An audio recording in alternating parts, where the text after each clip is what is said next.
Hello, welcome to day 5 of our fabulous February. I wanted to talk to you about meals that don't contain meat. For many people, they're so used to having their main meal based around meat that I'd like to challenge you to think of some alternatives that you might like to try. Obviously, there's a huge range of things you could eat. You could have a meal based around nuts. I've just eaten nut roast, and you can still have a great roast, but instead of having meat, you can have a nut roast instead. You can have your main meal based on things like vegetables, different pulses, chickpeas, lentils. There's a massive range of things you can be eating that aren't meat.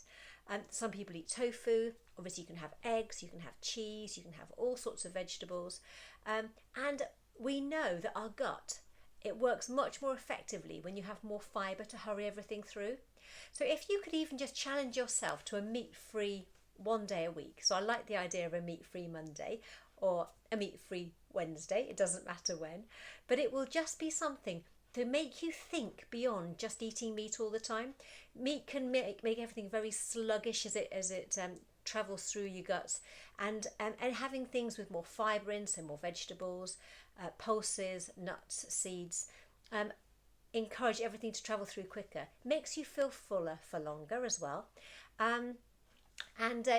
So I'd like that to be your challenge today. Think, would you consider having some main meals or some meals that didn't involve meat?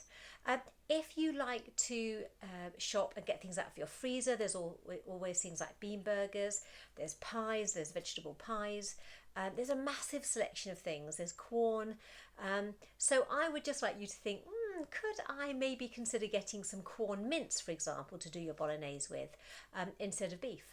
But I'd like you to think what you can do and maybe comment below things that you'd be prepared to try. The letter for today's anagram is D. D for David. Bye.